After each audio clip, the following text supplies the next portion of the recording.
दासः स्वामी।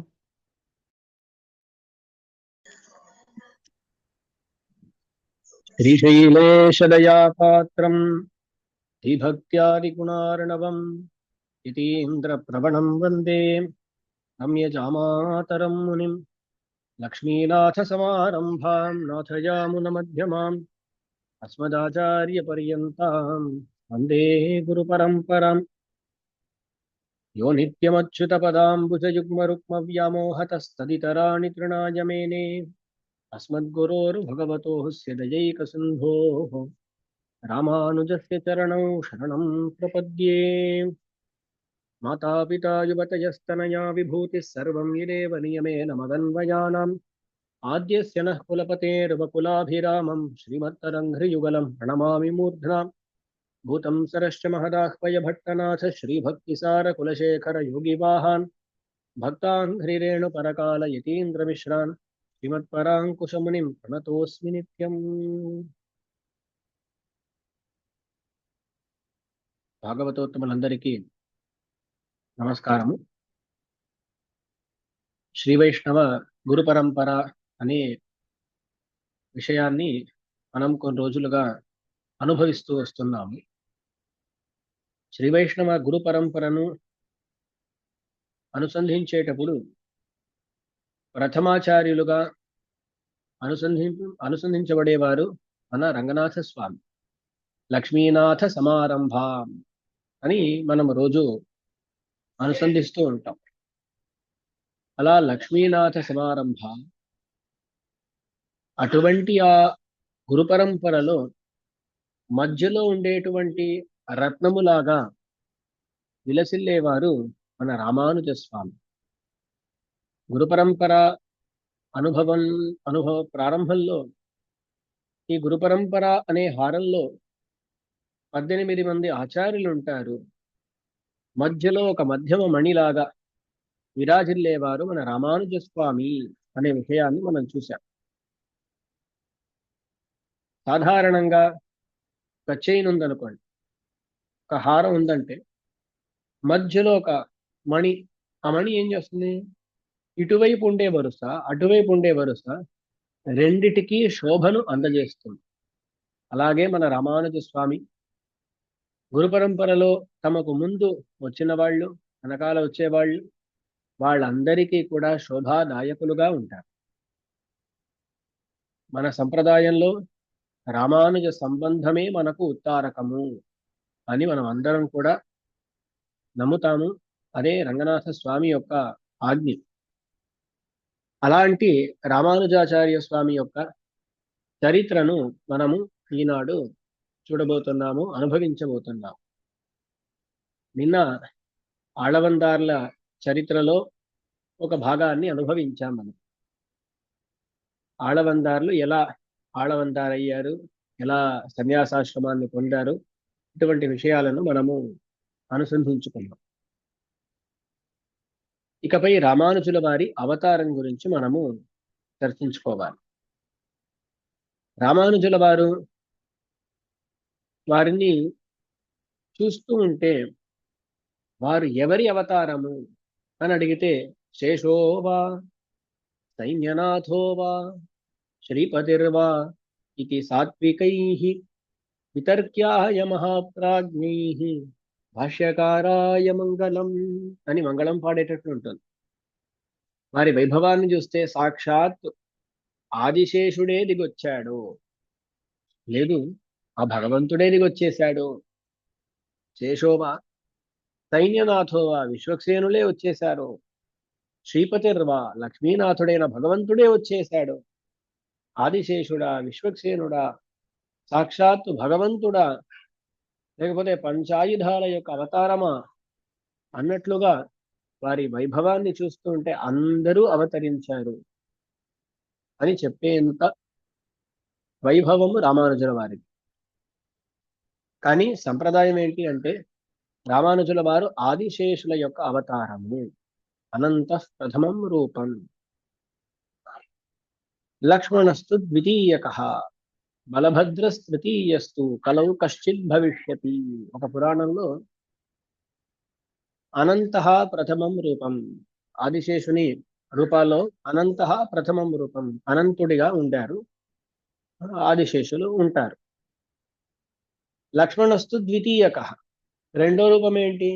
లక్ష్మణుడిగా అవతరించారు. రామావతారంలో లక్ష్మణుడిగా అవతరించారు ఆదిశేషుడు. అలా మూడో రూపం ఏంటి అంటే బలభద్ర, బలరాముడిగా అవతరించారు, అది మూడో రూపము.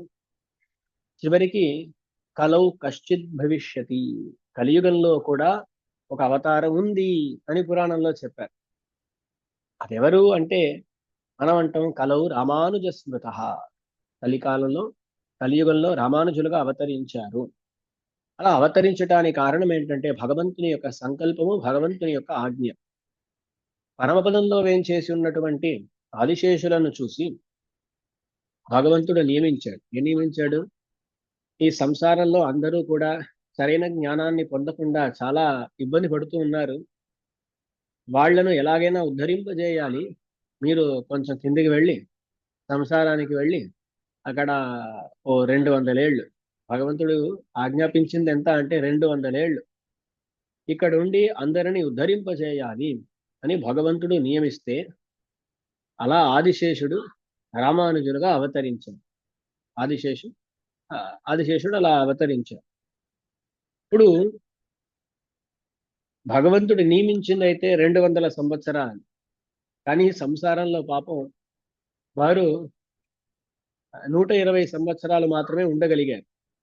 సంసారం అంటే అలా ఉంటుంది అన్నమాట. ఆదిశేషుడైనా సరే ఇక్కడి నుంచి వెళ్ళిపోవాలి అని బయలుదేరి మిగతా ఉండే ఆ 80 సంవత్సరాలు, 80 సంవత్సరాలు పూర్తిగా లేకపోయినా 70 సంవత్సరాల కన్నా కొంచెం ఎక్కువగా మన మనవాళ మహామునులై మళ్ళీ ఆదిశేషుడు అవతరించారు అనేది మన సంప్రదాయం. అయితే ఈ గురు పరంపరను ప్రారంభించింది భగవంతుడు, మధ్యలో విరాజిల్లేది మళ్ళీ రామానుజ స్వామి ఆదిశేషుడు. మళ్ళీ గురు పరంపరను పూర్తి చేసేవారెవరు అంటే మళ్ళీ మన వరవరముని స్వామి, మనవాళ మహామునులు, వారితో పూర్తవుతుంది. ప్రారంభించాడు భగవంతుడు, మధ్యలో ఉండి చివరికి వచ్చి దాన్ని పూర్తి చేసిన వారెవరు అంటే ఆదిశేషులే.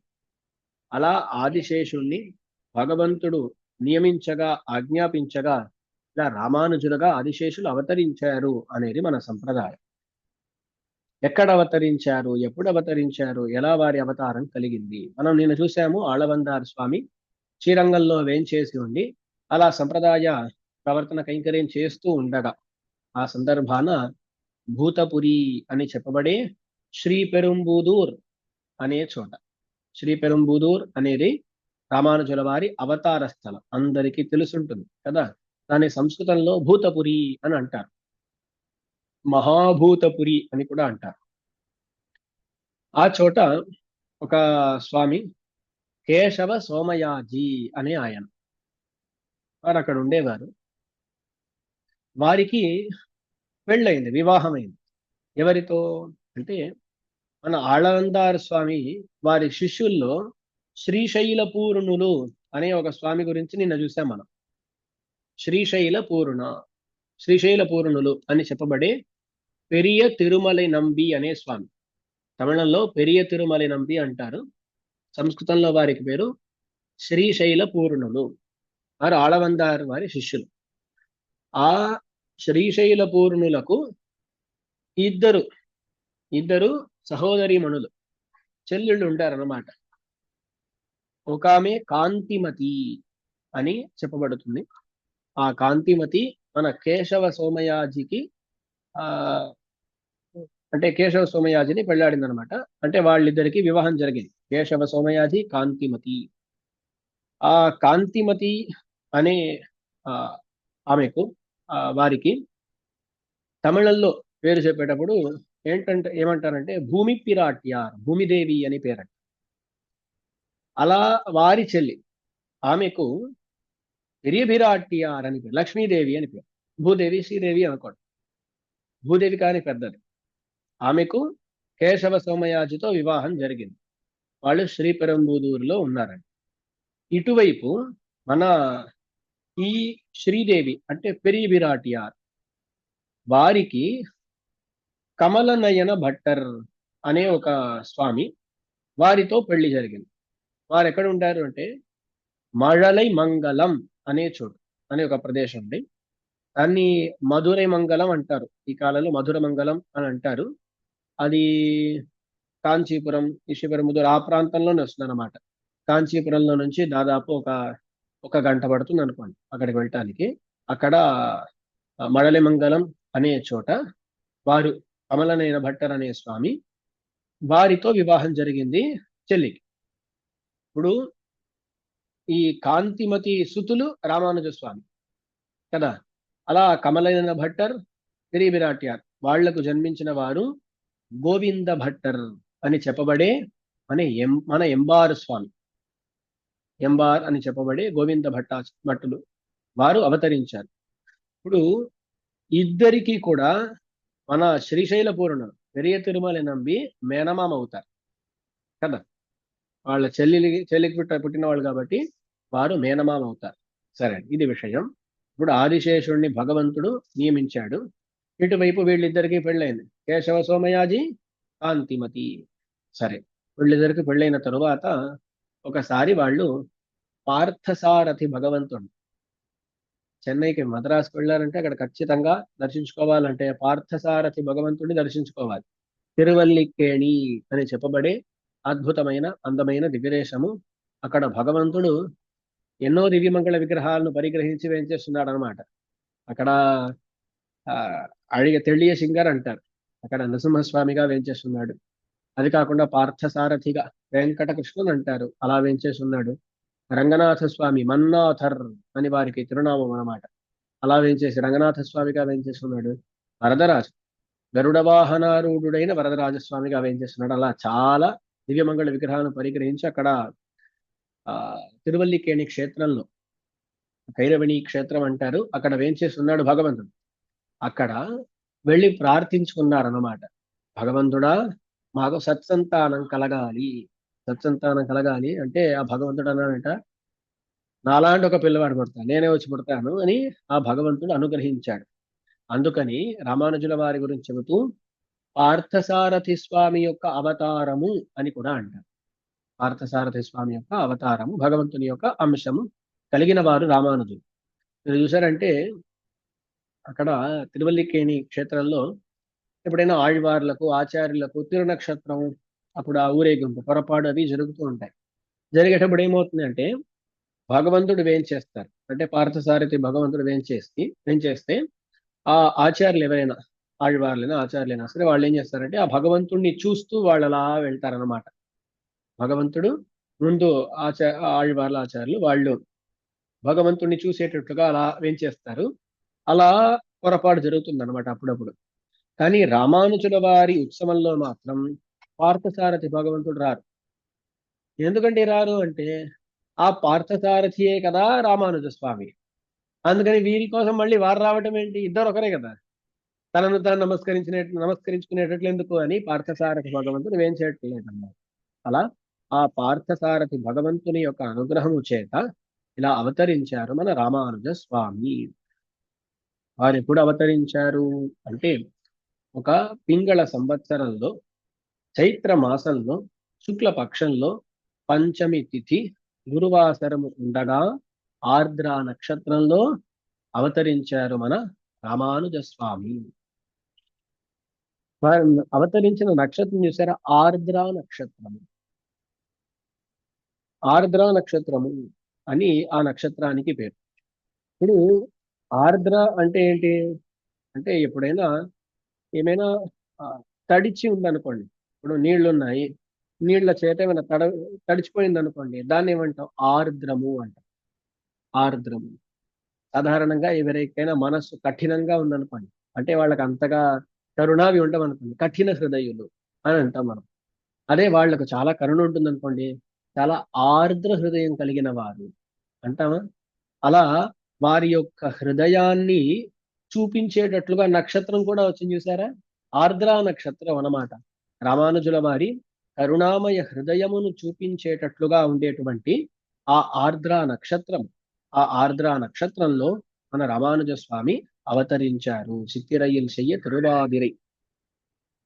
మన మనవాళ మహామునులు ఉపదేశరత్నమాల అనే గ్రంథంలో అంటారు, ஆழ்வார்கள் தாங்கள் அவதரித்த நாள்களிலும் ஆழ்வான நாள் நமக்கு மண்ணுலகீர் எழுபாறுமுய்ய எதிராசருதித்தருளும் చితిరయిల్ చెయ్య తిరువాదిరై.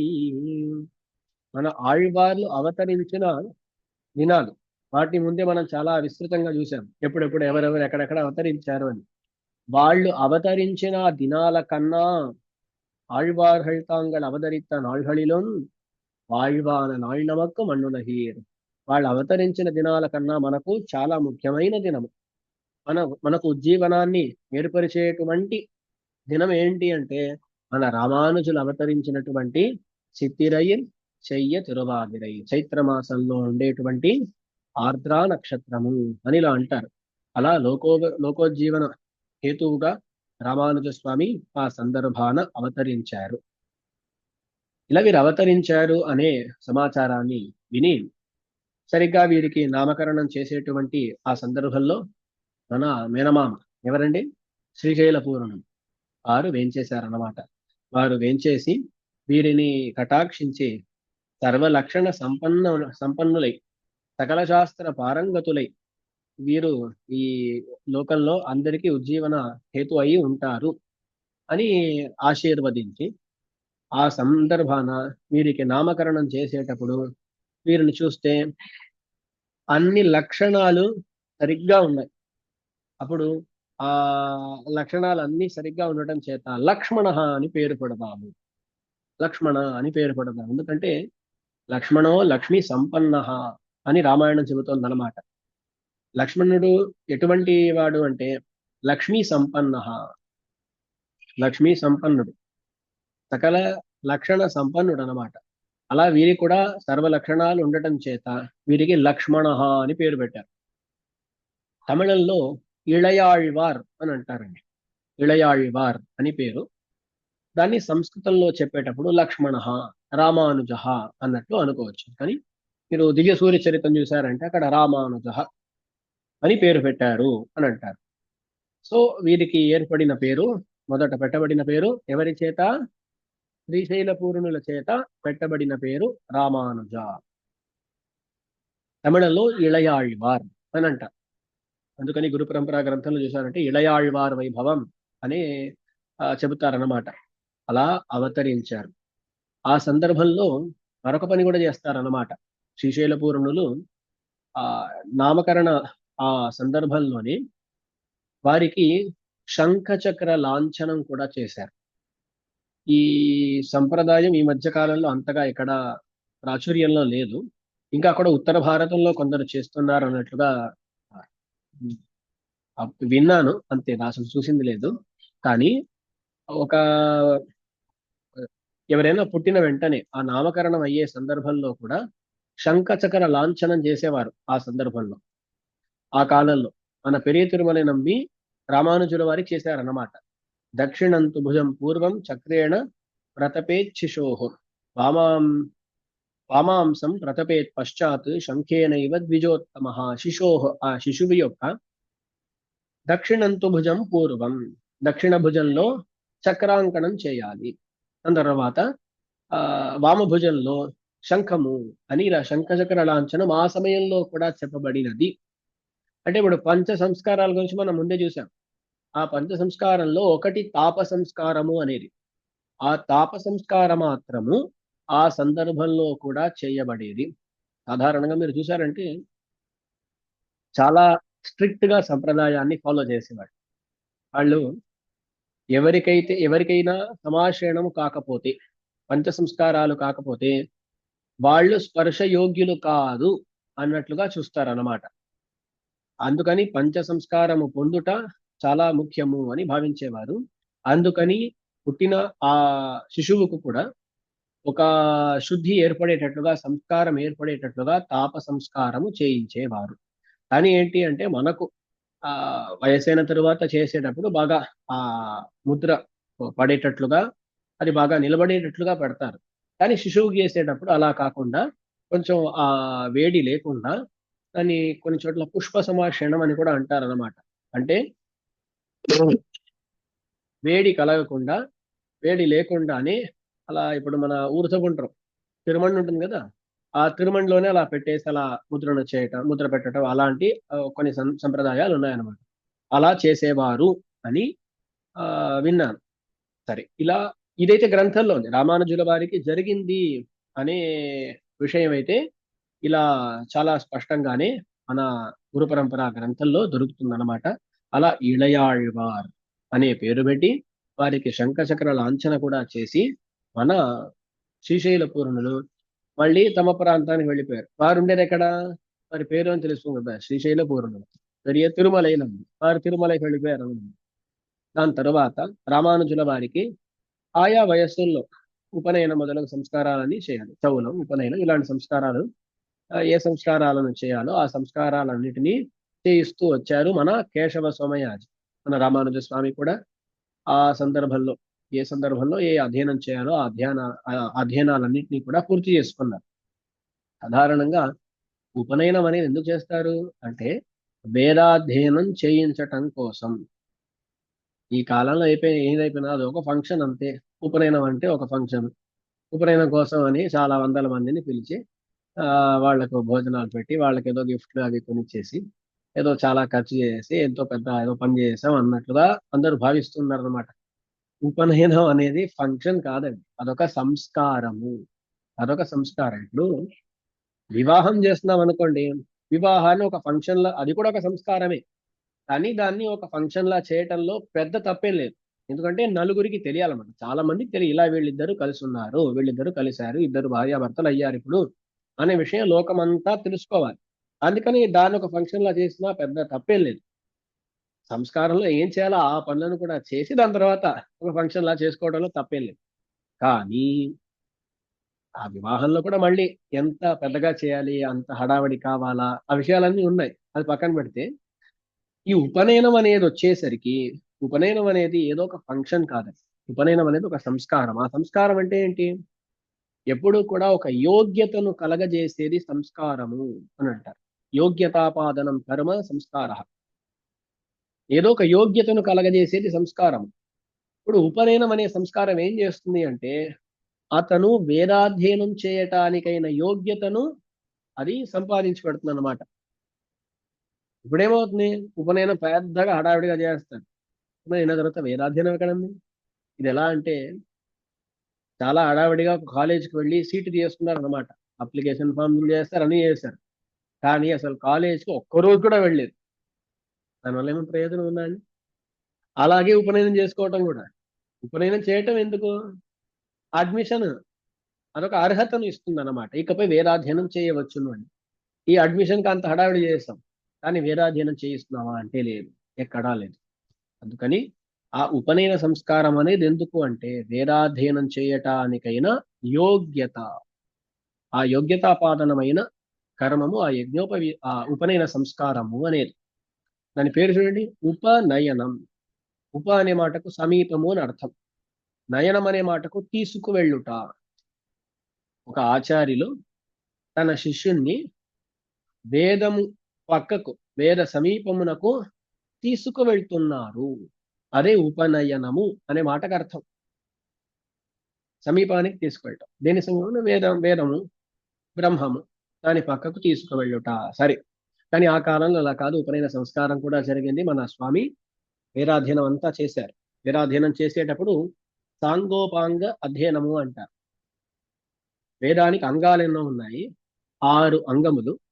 అలాగే వేదానికి ఉపాంగములు ఎన్నో ఉన్నాయి? అలా అంగములు, ఉపాంగములు వాటితో కలిపి వేదాన్ని అధ్యయనం చేశారు.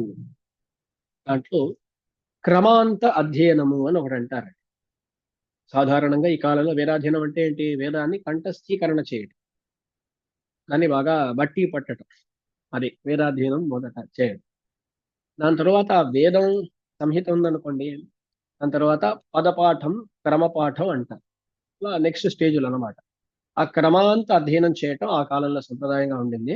అలా రామానుజుల వారు క్రమాంతమైన వేదాధ్యయనము చేశారు. అలా వేదాధ్యయనం చేసిన తరువాత వేదాధ్యయనం అయ్యేసరికి ఏమవుతుందంటే బ్రహ్మచర్యాశ్రమం, ఆ బ్రహ్మచర్యాశ్రమం అది పూర్తవుతుంది అనమాట. బ్రహ్మచర్యాశ్రమం తరువాత మరుసటి ఆశ్రమం గృహస్థాశ్రమం. ఆ గృహస్థాశ్రమాన్ని చేపట్టారు మన రామానుజ స్వామి. వారికైతే వివాహము అయ్యింది. అదే అర్థం. వివాహము అయ్యింది. ఇలా వివాహమైంది వారికి. అప్పటికి దాదాపు 15, 16 ఏళ్ళు అలా ఉంటాయన్నమాట. అటువంటి సందర్భాన ఇప్పుడు వేదాధ్యయనం అయిపోయింది. ఇకపై ఏం చేయాలి అంటే ఆ వేదాంతము, ఆ వేదాంతంలో ఉండే విషయాలు వాటి గురించి బాగా తెలుసుకోవాలి అనే ఒక ఆసక్తి కలిగింది రామానంద స్వామికి. కానీ ఆ కాలంలో మన విశిష్టాద్వైత వేదాంతం దానికి అంతగా ప్రచారం అవ్వలేదు. దాని ప్రచారం అంతగా అవ్వలేదు. కానీ ఇప్పుడు వేదాంతం నేర్చుకోవాలని ఆశ ఉంది. అప్పుడు ఏం చేయటం అంటే పక్కనే ఇప్పుడు రామానుజ స్వామి వారు అవతరించింది ఆ, శ్రీపెరంబుదూరులో. దాని తర్వాత కాంచీపురంలో చాలా ఏళ్ళు వసించారన్నమాట.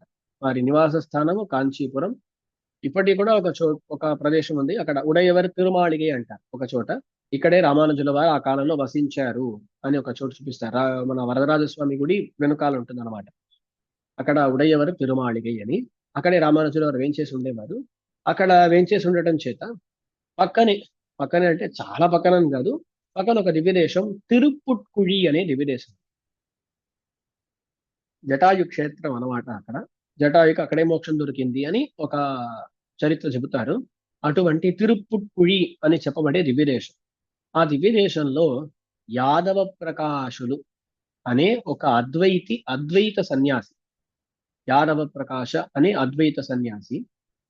ఆ ఇప్పుడు సాధారణంగా శంకర, భాస్కర, యాదవ అని ముగ్గురు గురించి చెబుతూ ఉంటారు. శంకర, భాస్కర, యాదవ అని. ఆ యాదవ ప్రకాశ వేరు, అతను వేరు, ఇతను వేరు. ఇతను ఏ యాదవ ప్రకాశుని దగ్గర రామానుజ స్వామి వెళ్ళి అధ్యయనం చేశారో, వేదాంతం నేర్చుకోవటానికైనా ప్రయత్నం చేశారో, ఆ యాదవ ప్రకాశుడు శంకర మతాన్ని చెందినవాడు. అంటే శంకరాచార్యుల యొక్క మతాన్ని చెందిన ఆయన యాదవ ప్రకాశులు. సరే, అతనేమో ఆ తిరుపుక్కుడి అనే చోట అందరికీ వేదాంతం నేర్పిస్తున్నాడు. రామానుజులు వారు చూశారు, సరే అక్కడికి వెళ్ళి ఆ వేదాంతం నేర్చుకుందాం, అద్వైత వేదాంతం నేర్చుకుందామని వెళ్ళారు. కానీ వారు అద్వైతం నేర్చుకోవటానికైన కారణం ఏంటి అంటే దాన్ని పూర్వపక్షముగా భావించారు. పూర్వపక్షం అంటే ఏంటి? అదేంటో తెలుసుకోవాలి, తెలుసుకొని దాన్ని ఖండించి మన పక్షాన్ని స్థాపించుకోవాలి. అప్పుడు ఆ పూర్వపక్ష అధ్యయనం చేయాలి అనే భావనతో రామానుజ స్వామి యాదవ ప్రకాశుల వద్దకు వెళ్ళారు, తిరుపుట్కుళి అనే చోట. అలా యాదవ ప్రకాశుల వద్ద శిష్యుడిగా చేరి అక్కడ వేదాంతాధ్యయనం చేయటం ప్రారంభించారు. వేదాంతాలు అంటే ఏంటండి? ఉపనిషత్తులు. వేదాల్లోనే ఒక భాగం ఉపనిషత్ భాగం అని చెప్పబడుతుంది. దాన్నే వేదాంతము, బ్రహ్మ భాగము, బ్రహ్మకాండము అని అంటారు. ఆ ఉపనిషత్తులు, వేదాంతములు, వాటి యొక్క అర్థాన్ని అతను వివరిస్తూ ఉండగా వీరు నేర్చుకుంటూ వస్తున్నారండి. ఆ సందర్భంలో ఒకసారి అతను ముఖ్యమైన ఒక వాక్యానికి అర్థం చెప్పడం ప్రారంభించాడు. సత్యం జ్ఞానమనంతం బ్రహ్మ. ఈ తైత్తిరీయ ఉపనిషత్తులో వచ్చే వాక్యం సత్యం జ్ఞానం అనంతం బ్రహ్మ అని. ఇలా సత్యం జ్ఞానం అనంతం బ్రహ్మ అనే ఒక మాట, అని ఒక వాక్యము, దానికి అర్థం చెప్పడం ప్రారంభించాడు. ఇప్పుడు ఇక్కడ ఈ సత్యం జ్ఞానం అనంతం అనే ఈ వాక్యానికి అతను అద్వైత రీతిలో అద్వైత రీతిలో అర్థము చెప్పగా రామానుజుల వారు సహించుకోలేకపోయారన్నమాట. అద్వైతంలో ఏంటండి? భగవంతునికి అంటే బ్రహ్మమునకు, భగవంతుడు అని చెప్పకూడదు, బ్రహ్మము, ఆ బ్రహ్మమునకు గుణములే ఉండవు. ఏ గుణములు ఉండవు, నిర్గుణమైన బ్రహ్మమే సత్యం, పారమార్థికం అని అంటారు వాళ్ళు. అలా సత్యం జ్ఞానం అనంతం బ్రహ్మ అనే ఆ వాక్యంలో అటువంటి నిర్గుణ బ్రహ్మమే చెప్పబడుతుంది అని ఆ అలా అతను ఆ ప్రతిపాదించాడు అన్నమాట. అలా ప్రతిపాదించిన సందర్భాన రామానుజుల వారు సహించుకోలేకపోయారు. అదేంటండి, సకల కళ్యాణ గుణ పరిపూర్ణుడైన భగవంతుడిని నిర్గుణుడిగా చెప్పటం ఇది న్యాయమా? రామానుజుల వారు ఆలోచించి వారన్నారు, అలా కాదు. సత్యం అంటే ఏంటి? నిర్వికారము. అంటే సత్యం అంటే ఏంటి? ఎప్పుడు ఉండేది. సత్యం అంటే నిజంగా ఉండేది. ఇప్పుడు బౌద్ధులు వారు ఉన్నారు కదా, వాళ్ళు ఏమంటారు? బౌద్ధ మతంలో ఎన్నో మతాలు ఉన్నాయి. దాంట్లో కొందరు ఏమంటారంటే ఈ జగత్తు మనం చూస్తున్నామా, ఈ జగత్తు అనేది క్షణికము అంటారు. క్షణికం అంట. ఇప్పుడు దాసుని మీరు అందరు చూస్తున్నారు, కాబట్టి చూస్తున్నారు. కానీ ఒక క్షణం ముందు ఎవరైతే నేను నేను ఇప్పుడు లేను, మారిపోయాను నేను, ఇంకో నేను వచ్చేసాను. మీరు కూడా అలాగే, అంత క్షణికులు. ఒక క్షణం మీరు ఉంటారు, మరొక క్షణం మీరు ఉండరు, ఇంకో పదార్థం అక్కడ వచ్చేస్తుంది అనమాట. అలా ప్రతి పదార్థము క్షణికముగా ఉంటుంది. ఏ పదార్థమైనా సరే ప్రతిదీ క్షణికముగా ఉంటుంది అని వారు అంటూ ఉంటారు. వాళ్లకు ఎన్నో వాదాలు వాళ్ళు చేస్తూ ఉంటారు అనుకోండి. అలా క్షణికము అని చాలా మంది చెప్తూ ఉండగా, ఇక్కడ వేదం ఏముంటుంది, సత్యం అది క్షణికం కాదు, నిజంగా ఎప్పుడూ ఉంటుంది. అది ఎప్పుడు ఉండేది. వికారాలు మారటం, నశించిపోవటం అవన్నీ ఉండదు, సత్యము. దాని తర్వాత జ్ఞానము. జ్ఞానం అంటే జ్ఞానము లేని పదార్థాలు ఎన్నో ఉన్నాయి. అలా కాదు, జ్ఞానము కలిగినది బ్రహ్మము, సత్యమైనది బ్రహ్మము. జ్ఞానము కలిగినది బ్రహ్మము, అనంతమైనది బ్రహ్మము. ఇప్పుడు చూడండి, మనము సత్యము అని చెప్పేసరికి దాని చేత వికారము లేనిది నిర్వికారము అని తెలుసు. దాని తర్వాత జ్ఞానము అంటే జ్ఞానము కలిగినది. జ్ఞానము కలిగినది అంటే జీవాత్మకు కూడా జ్ఞానం ఉంటుంది కదా, జీవాత్మకు కూడా జ్ఞానం ఉంటుంది. అలాంటప్పుడు భగవంతునికి మాత్రమే సత్యం జ్ఞానం అనే విశేషణాలు ఉంటాయా? ఉండవు. జీవాత్మ కూడా ఉన్నాయి కదా, జీవాత్మ కూడా నిర్వికారంగా ఉంటాడు, జీవాత్మకు కూడా మార్పులేం రావు, నిర్వికారం. అర్థం జ్ఞానం జీవాత్మకు కూడా ఉంటుంది. సరే, భగవంతునికి ఉండేంత జ్ఞానము జీవాత్మకు ఉండదు అని అనుకున్నా సరే, జీవాత్మలో కూడా ముక్తులు ఉన్నారు కదా, ముక్తిని పొందిన వాళ్ళకైతే జ్ఞానము, సర్వజ్ఞులుగా ఉంటారు వాళ్ళు కూడా. అప్పుడు వాళ్ళను కూడా సత్యం జ్ఞానం అని చెప్పవచ్చు కదా అనంటే, అక్కడ మూడో మాట వచ్చిందనమాట, అనంతము. అనంతము అంటే ప్రతి చోట, ప్రతి సమయాన, ప్రతి వస్తువులోనూ ఉండేది అనంతము అని చెప్పబడుతుందండి. దేశ కాల వస్తు పరిచ్ఛేద రహితము అంటారు. అనంతం అంటే ఏంటి? దేశ కాల వస్తు పరిచ్ఛేద రహితం. ఇప్పుడు మనం అందరం కూడా దేశము చేత పరిచ్ఛిన్నులు. అంటే ఏంటి? దాసుడు ఇప్పుడు శ్రీరంగంలో కూర్చున్నాను, నేను శ్రీరంగంలో ఉన్నా అంటే శ్రీరంగంలోనే ఉండగలుగుతాను. మీరు ఎక్కడెక్కడో ఒకరు ఒక చోట, గుంటూరులో ఒకరు ఉన్నారనుకోండి, ఒకరు యుఎస్ఏలో ఉన్నారనుకోండి, మీరు యుఎస్ఏలో ఉంటే యుఎస్ఏలోనే ఉంటారు, గుంటూరు అంటే గుంటూరులోనే ఉంటారు, సింహాచలం అయితే సింహాచలంలోనే ఉంటారు. నీ దాసుడు శ్రీరంగం అంటే శ్రీరంగాన్ని. ఒకే వ్యక్తి రెండు చోట్ల ఉండటం అనేది సాధ్యం కాదు మనకు. నేను శ్రీరంగంలో అంటే శ్రీరంగంలోనే ఉండగలుగుతాను, కానీ అక్కడ అప్పుడు దేశ పరిచ్ఛేదం ఉందని నాకు. నేను దేశము చేత పరిచ్ఛిన్నుడై ఉన్నాను. అలాగే కాలము చేత పరిచ్ఛిన్నం. అలా కొన్ని వస్తువులు ఉంటాయి. ఒక ఉదాహరణకు మన ఈ శరీరం ఉందనుకోండి, ఈ శరీరం ఒకనాడు పుట్టింది, ఖచ్చితంగా ఒకనాడు అది మరణిస్తుంది. అప్పుడు ఇంతకాలం, అది ఎంతకాలము, ఎన్నేళ్ళో మనకు తెలియదు, అన్నేళ్ళు ఉంటుంది ఈ శరీరం అంతే. అప్పుడు ఆ కాలంలో ఉంటుంది ఈ శరీరం, కానీ దానికి ముందు ఉంటుందా? ఉండదు. దాని తరువాత ఉంటుందా? ఉండదు.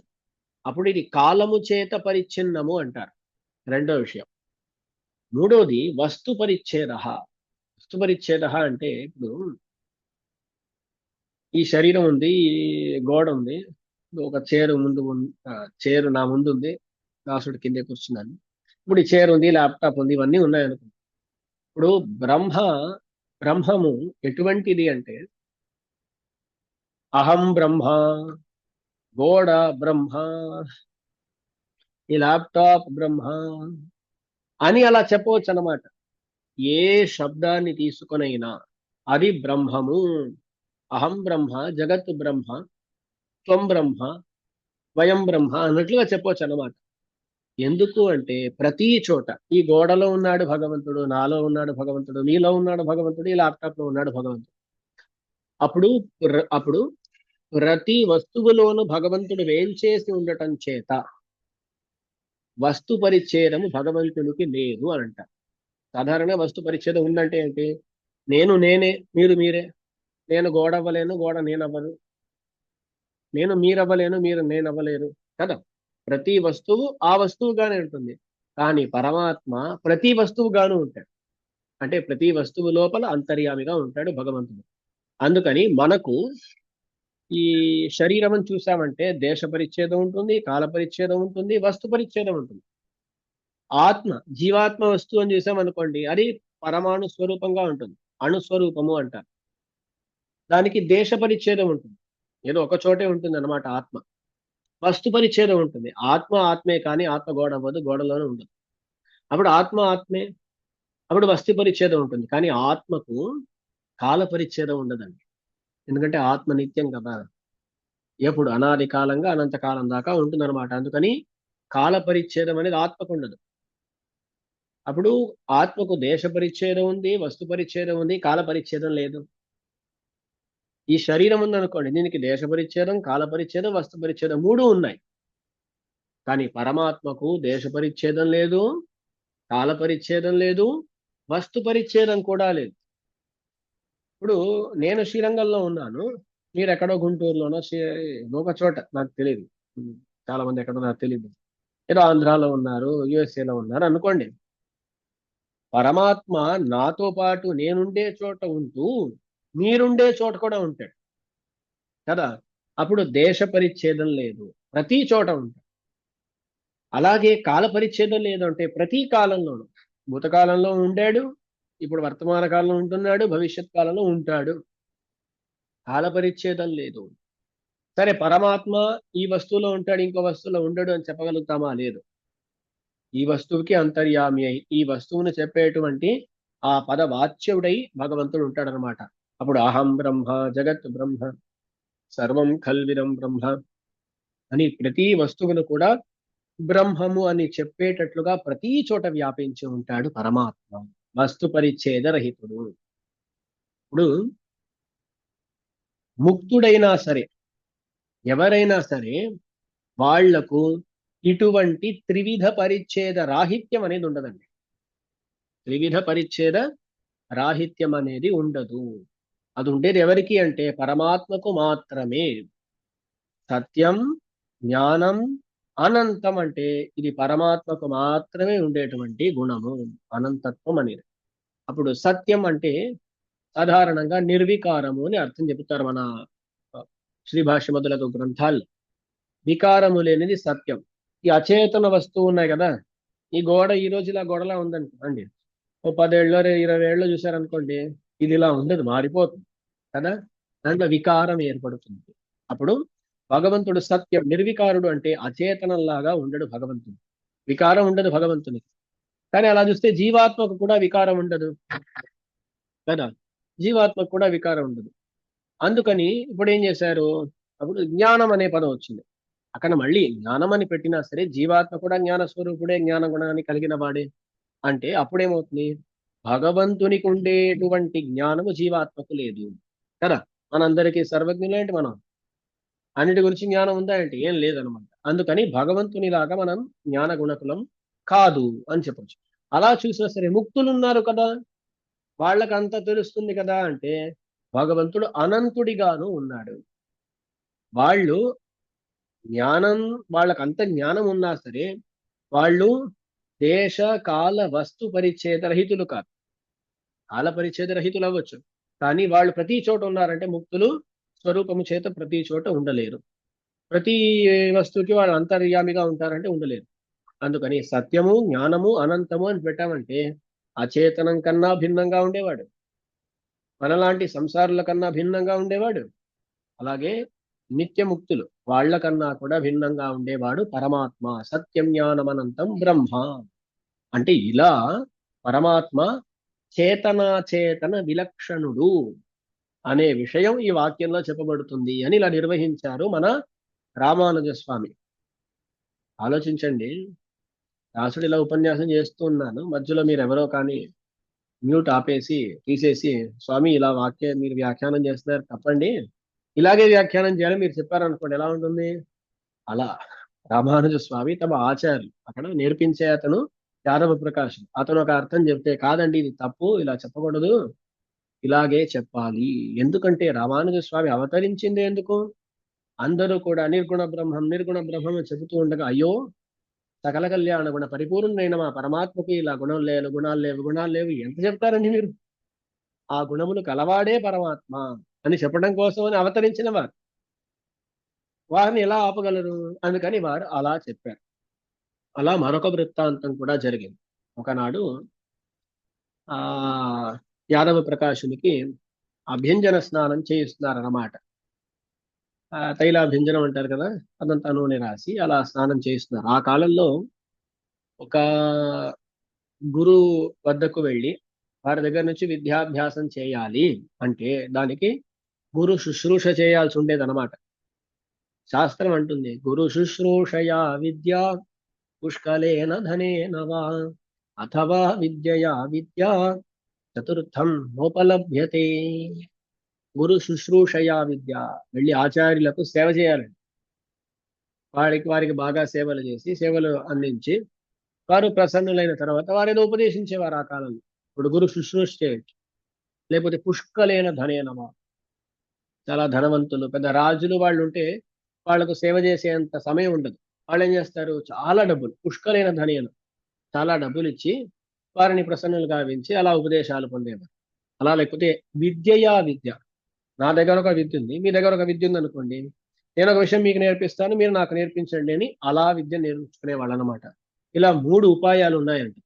గురు శుశ్రూష చేయాలి, పుష్కరమైన ధనమును సమర్పించాలి, లేకపోతే ఒక విద్యను వారికి ఉపదేశించి మనం వారి దగ్గర నుంచి ఏదో ఉపదేశాన్ని పొందడం. ఇలా మూడు ఉపాయాలు ఉన్నాయి. చతుర్థం నోపలభ్యతే, నాలుగో ఉపాయం లేదంటుంది శాస్త్రం. అలా ఉండేది ఆ కాలంలో. కానీ మన సంప్రదాయానికి వచ్చేసరికి రామానుజులు వారు ఏం చేశారంటే, ఇలా మీరు గురు శుశ్రూష చేస్తేనే మీకు ఉపదేశం దొరుకుతుంది, మీరు పుష్కలమైన ధనం సమర్పిస్తేనే మీకు దొరుకుతుందంటే ఎవరు వస్తారండి? ఎవరు రారు. అసలు ఏం అడగపోయినా రావటానికి అందరూ సంకోచపడుతూ ఉంటారు, సగం మంది రారు. అలాంటప్పుడు ఇవన్నీ చేస్తేనే మేము ఉపదేశిస్తామంటే ఎవరు వస్తారండి? ఎవరు రారు. అందుకని రామానుజ వారు అన్నారు, ఇలా నియమాలు పెడితే ఎవరు రారు. ఎవరికైతే ఆశ ఉన్నదో, ఎవరైతే నేర్చుకోవాలి అనే ఇచ్చ కలిగి ఉన్నారో వాళ్ళందరికీ ఉపదేశించాలి. ఆశయుడయోర్కెల్లాం ఆర్యర్హాళ్ కూరుం என்று పేసి వరంబరుతార్ పిన్. ఆ కాలంలో ఉండేటువంటి కొన్ని నియమాలు, ఆ నియమాలను ఉల్లంఘించారు అన్నమాట రామానుజుల వారు. అలా ఈ నియమాలు చాలండి, ఇలా ఉంటే చాలా మందికి ఈ విషయాలు వెళ్ళి చేరవు. అందుకని మనం ఏం చేయాలంటే, ఆశయుడయోరికెల్లా మారియర్హాళ్ కోరు. వాళ్ళకి కావాల్సిందేంటి?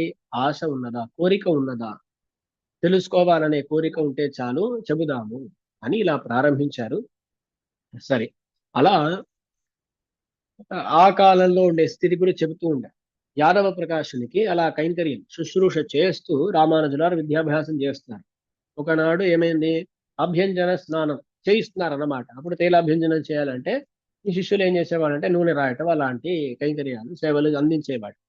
అలా రామానుజుల వారు చేస్తూ ఉండగా అతను ఒక వాక్యార్థం చెబుతున్నాడు. ఛాందోగ్య ఉపనిషత్తులో వచ్చేటువంటి ఒక వాక్యం అండి. కప్యాసం పుండరీకమేవ మక్షిణీ, తస్య యథా కప్యాసం పుండరీకమేవ మక్షిణీ. భగవంతుని గురించి ఒక వర్ణన. భగవంతుని యొక్క దివ్యమంగళ విగ్రహం ఎలా ఉంటుంది అనే వర్ణన. అక్కడ భగవంతుడు ఎలా ఉన్నాడు అంటే, హిరణ్మయ వపు హిరణ్య శ్మశ్రు హిరణ్యకేశ ఆప్రణఖాత్ సర్వయేవ సువర్ణ. భగవంతుని యొక్క ఆ కేశపాశాలను చూస్తే వెలుగుతూ ఉన్నాయంట, ఏదో స్వర్ణంలో చేసినట్లుగా వెలుగుతూ ఉన్నాయి. ఆ భగవంతుని యొక్క దివ్యమంగళ విగ్రహం పూర్తిగా స్వర్ణమయంగా ఉంది. అంటే స్వర్ణమయంగా ఉందంటే భగవంతుని యొక్క రంగు నల్ల రంగు, నల్లటి రంగు కదా. భగవంతుడు ఎలా ఉంటే నల్లగా ఉంటాడంట. మనం మేఘశ్యాముడు అలా చెబుతూ ఉంటాం. అంటే స్వర్ణంలా ఉంటాడంటే ఆ నల్ల రంగులో ఉన్నా సరే భగవంతుడు అలా మెరుస్తూ ఉంటాడంట. అది స్వర్ణంలాగా ఎవరు చూసినా మనసు పారేసుకునేటట్లుగా భగవంతుడు ఉంటాడు అని అలా వర్ణిస్తూ వస్తాను. అలా వర్ణిస్తూ వస్తూ ఏమంటుంది, తస్య యథా కప్యాసం పుండరీకం ఏవమక్షిణీ. ఒక పుండరీకము లాంటి కళ్ళు కలవాడు అని అంటుంది. ఏంటంటే పుండరీకము లాంటి కళ్ళు కలవాడు. ఆ పుండరీకము అని చెప్పేటప్పుడు ఆ పుండరీక పదానికి ఒక విశేషణం ఏంటి? కప్యాసం పుండరీకం ఏవమక్షిణీ. ఇప్పుడు కప్యాసం అనే మాట ఇక్కడే విచారం అండి. దీనికి అర్థం చెబుతూ ఉన్నాడు యాదవ ప్రకాష్. అలా చెబుతున్నప్పుడు అతనేమన్నాడు, కప్యాసం. కపి అంటే ఏంటండి? మనందరికీ కపి అంటే వెంటనే గుర్తొచ్చేది కోతి. కప్యాసం అంటే కపి, కోతి యొక్క పృష్ఠభాగము అని అర్థం. అది ఎలా ఉంటుంది అంటే ఎర్రగా ఉంటుంది అనమాట. కొండల్లో అక్కడ కొన్ని చాలా ప్రాంతాల్లో చూసుంటారు మీరు. సో ఆ కోతి యొక్క పృష్ఠభాగము చాలా ఎర్రగా ఉంటుంది. కప్యాసం అనే మాటకు కోతి యొక్క పృష్ఠభాగము అని అర్థం చెప్పి అలా వర్ణించాడనమాట. అలా ఎర్రగా ఉంటుంది భగవంతుని యొక్క కళ్ళు, నయనార విందములు అని ఇలా వర్ణించాడు. ఇప్పుడు ఇక్కడ ఏంటంటే ఆ అదేదో యాదవ ప్రకాశుడు తనంతట తాను కల్పించి చెప్పాడు అని చెప్పడానికి వీల్లేదు. ఎందుకంటే చాందోగ్య ఉపనిషత్తులో వచ్చేటువంటి వాక్యం ఇది. చాందోగ్య ఉపనిషత్తుకు ముందే కొన్ని వ్యాఖ్యానాలు వచ్చాయన్నమాట. అట్లా వాక్యము అని ఒక వ్యాఖ్యానం, అని పేరు వాక్యము అని చాందోగ్య ఉపనిషత్తుకు ఒక వ్యాఖ్యానం అండి. ఆ వ్యాఖ్యానంలో ఈ కప్యాసము అనే పదానికి 6 అర్థాలు చెప్పబడ్డాయి. ఏంటండి? 6 అర్థాలు ముందే చెప్పబడ్డాయి. ఆ 6 అర్థాలలో 3 అర్థాలు పూర్వపక్షం, అంటే అవి సరికాదు, తప్పైన అర్థము. 3 సిద్ధాంతార్థములు, మంచి అర్థాలు. కప్యాసం అనే ఒక మాటకు 6 అర్థాలండి. 3 పూర్వపక్షార్థములు, 3 సిద్ధాంతార్థములు. దాంట్లో ఆ పూర్వపక్షార్థాల్లో ఒకటి ఈ అర్థం అండి. అందుకని యాదవ ప్రకాశుడు అదేదో తనే కల్పించి చెప్పాడు అని కాదు. ఉపన్యాసాల్లో చెబుతున్నప్పుడు కొందరు ఏమంటారంటే యాదవ ప్రకాశుడు ఆ చెప్పేశాడని. కాదు, ముందే అటువంటి అర్థాలు చెప్పిన వాళ్ళు ఉన్నారు. కానీ వాటిని నిరాకరించి సరైన అర్థం చెప్పాలి. అదే కదా ఒక గురువు యొక్క పని. కానీ ఇతను ఏం చేశాడు అంటే ఆ అర్థాన్ని పట్టుకొని అలా అర్థవర్ణనం చేశాడు. అలా అర్థవర్ణనం చేసేటప్పుడు 2 విధాలుగా చేయొచ్చండి. ఆ వానర పృష్ఠభాగంలా ఉండేటువంటి పుండరీకము, ఆ పుండరీకంలాగా ఉండేటువంటి నయనములు అని ఇదొక అర్థం, ఇలా చెప్పవచ్చు. కానీ కప్యాసం పుండరీకం అంటే కప్యాసములాగా ఉండేటువంటి పుండరీకం అని చెప్పడానికి అక్కడ మాటేం లేదు. అప్పుడు ఏం చేయొచ్చు? పుండరీకములాగా, అలాగే వానర పృష్ఠభాగంలాగా ఉండేటువంటి కళ్ళు అని 2 దృష్టాంతాలు చెప్పేటట్లుగా కూడా అర్థవర్ణనం చేయొచ్చు అన్నమాట. అలా అతను అర్థవర్ణనం చేసేసరికి రామానుజుల వారు సహించుకోలేకపోయారు. ఎప్పుడూ కూడా ఈ ఉపమానములను చెప్పేటప్పుడు నీచోపమానము కూడదు. నీచోపమా అంటారు. ఇటువంటి నీచమైన పదార్థములను ఉపమానముగా ఎప్పుడూ కూడా ప్రయోగించరాదు. అలా అంటప్పుడు ఉపనిషత్తులో ఇలా చెప్పబడింది అని నిర్వహించడం చాలా అబద్ధం అన్నమాట. అంటే అది తప్పు, అయుక్తము. అందుకని రామానుజుల వారు సహించుకోలేకపోయారు. వారికి గబగబా కళ్ళలో నుంచి నీళ్లు కారటం ప్రారంభించారు. మీరు అభ్యంజన స్నానం చేస్తున్నారా? అలా చేస్తూ ఉండగా ఆ కంటి నీరు అలా కిందికి ప్రవహించి ఆ యాదవ ప్రకాశుని పైన పడిందనమాట. సాధారణంగా కవి సంప్రదాయం ఏంటంటే సంతోషంలో కన్నీరు వచ్చిందంటే అది చల్లగా ఉంటుందంట. అదే దుఃఖంలో కన్నీరు వస్తే అది వేడిగా ఉంటుంది అని సాధారణంగా కవి సంప్రదాయం. కవులు వర్ణిస్తున్నప్పుడు ఒకలా వర్ణిస్తారన్నమాట. అందుకని మీరు నెక్స్ట్ టైం ఏడ్చేటప్పుడు థెర్మోమీటర్ పట్టుకొని వెళ్ళకండి. అదొక కవి సంప్రదాయం అంతే. అలా ఇక్కడ మన రామానుజుల వారు దుఃఖము చేత కంట నీరు పెట్టుకున్నారు కాబట్టి అది వేడిగా ఉండింది. అతలా వచ్చి అతని మీద పడేసరికి ఏమైందని అలా చూసేసరికి రామానుజుల వారు కంట నీరు పెట్టుకున్నారు, ఏడుస్తున్నారు అన్నమాట. ఏమైంది, ఎందుకు ఇలా చేస్తున్నారు అని అడిగేసరికి అప్పుడు రామానుజుల వారు అన్నారు, ఇదేంటండి అర్థవర్ణనము? అభ్యాసం అంటే ఇలా అర్థమా? అలా కాదు అని అర్థం వర్ణించారన్నమాట. చాలా అందంగా ఈ విషయములను రామానుజుల వారు వేదార్థ సంగ్రహంలో సూచనగా చూపిస్తారు. గంభీరాంభ సముద్భూత సుమృష్టనాల రవికర వికసిత పుండరీకదల అమలాయతే క్షణ అని అందమైన ఒక పదం. అక్కడ ఈ కప్యాసం అనే మాటకు అర్థాన్ని వివరిస్తారు.